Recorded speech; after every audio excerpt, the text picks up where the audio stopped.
Assalamualaikum warahmatullahi wabarakatuh. Halo semuanya, kembali lagi bersama PPL Daring UIN Wali Songo Semarang. Oleh saya, Dia Permatasari dari Pendidikan Fisika. Hari ini kita akan belajar mengenai gerak parabola dan gerak melingkar. Pernah nggak sih teman-teman lihat atlet basket yang sedang mencut bola kering? Atau atlet sepak bola yang sedang menendang bola ke gawang? Nah, itu bagian dari gerak parabola. Gerak parabola adalah gerak lintasan benda yang dipengaruhi oleh percepatan gravitasi, sehingga benda bergerak melengkung. Benda yang bergerak melengkung dipengaruhi oleh sumbu X dan sumbu Y. Perhatikan konsep dasar gerak parabola dari kurva berikut. Kecepatan pada sembarang titik dipengaruhi oleh kecepatan X dan kecepatan Y. Kecepatan X sama dengan V0x cos alpha. Dan kecepatan Y sama dengan V0Y sin alpha, min gravitasi dikali dengan waktu. Nah, untuk menghitung kecepatannya sama dengan akar dari Vx kuadrat plus Vy kuadrat. Kedudukan benda pada setiap titik juga dipengaruhi oleh kedudukan X dan kedudukan Y. Kedudukan X sama dengan V0x cos alpha kali T. Dan kedudukan Y sama dengan V0Y sin alpha kali T min setengah GT kuadrat. Saat di titik tertinggi, benda akan mengalami beberapa tahap, yaitu pada kecepatan X sama dengan V0x cos alpha, sedangkan kecepatan pada Y sama dengan 0. Tinggi maksimum yang diperoleh adalah V0 kuadrat sin kuadrat alpha plus 2 kali gravitasi, sedangkan jarak maksimum yang diperoleh dari titik tertinggi adalah V0 kuadrat sin 2 alpha per 2 kali G, dan waktu yang dibutuhkan untuk mencapai titik tertinggi yaitu V0 kali sin alpha per G. Jarak terjauh sama dengan 2 kali jarak dari titik tertinggi. Selanjutnya kita ke contoh soal ya. Sebuah peluru yang ditembakkan vertikal ke atas membentuk sudut 53 derajat dengan kecepatan 90 km per jam dan percepatan gravitasinya 10 meter per sekon kuadrat, maka tinggi maksimum yang dicapai peluru itu adalah, kita menggunakan konsep dari benda saat di titik tertinggi, yaitu kecepatan pada sumbu Y sama dengan 0 dan kecepatan awalnya sama dengan 90 km per jam dijadikan meter per sekon, yaitu 25 meter per sekon. Ketinggian maksimum yang dicapai benda adalah 25 kuadrat sin kuadrat kali alfanya 53 per 2 kali gravitasi sama dengan 625 dikali 0,8 kuadrat per 20 sama dengan 20 meter. Jadi, tinggi maksimum yang dicapai peluru adalah 20 meter. Selanjutnya, kita ke gerak melingkar ya. Gerak melingkar, kita menemukan konversi satuan sudut. Satu putaran sama dengan 360 derajat, sama dengan 2 pi radian. Satu radian sama dengan 57,3 derajat. Contoh, 30 derajat berapa radian? Sama dengan 30 derajat per 360 derajat dikali 2 pi rad, sama dengan 1 per 6 pi radian. Lalu 30 derajat berapa putaran? Sama dengan 30 derajat per 360 derajat dikali 1 putaran, sama dengan 1 per 12 putaran.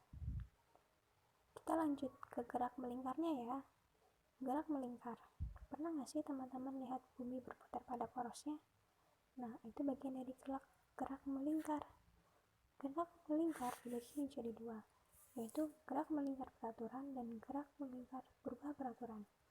Gerak melingkar beraturan adalah gerak suatu benda yang menempuh lintasan benda berbentuk lingkaran dengan kelajuan linear yang konstan. Maka, omega atau kecepatan sudut sama dengan 2 pi kali frekuensi. Sedangkan V atau kecepatan linearnya sama dengan kecepatan sudut dikali dengan jari-jari. Selain itu, ada juga percepatan sentripetal. sama dengan kecepatan linier kuadrat dibagi dengan jari-jari. Lalu ada juga gaya sentripetal, sama dengan massa benda dikali kecepatan linier kuadrat dibagi dengan jari-jari. Gerak melingkar berubah beraturan adalah gerak suatu benda yang menempuh lintasan berbentuk lingkaran dengan percepatan sudut konstan. Dipengaruhi oleh beberapa rumus, yaitu kecepatan sudut akhir sama dengan kecepatan sudut awal ditambah 2 kali alfa kali T. Dan kecepatan sudut akhir kuadrat sama dengan kecepatan sudut awal kuadrat plus 2 kali alfa kali perubahan sudut.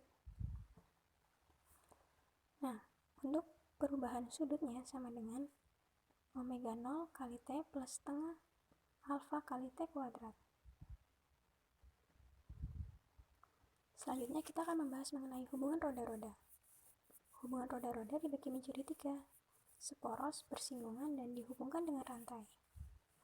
Seporos artinya kedua buah lingkaran atau roda berada dalam satu poros yang sama, dan bersinggungan adalah kedua benda tersebut saling bersinggungan. Dan yang terakhir dihubungkan dengan rantai, keduanya dihubungkan oleh rantai. Nah, untuk rumusnya sendiri, omega 1 sama dengan omega 2 atau V1 per R1 sama dengan V2 per R2 pada hubungan roda seporos.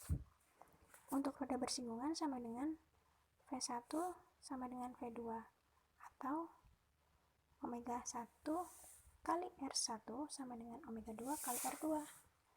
Nah, untuk yang dihubungkan dengan rantai sama yang dengan bersinggungan sama aja, yaitu V1 sama dengan V2 atau omega 1 kali R1 sama dengan omega 2 kali R2. Contoh soal. Sebuah roda memiliki jari-jari R berputar dengan kecepatan sudut omega radian per sekon dan mengalami percepatan sentripetal A meter per sekon kuadrat.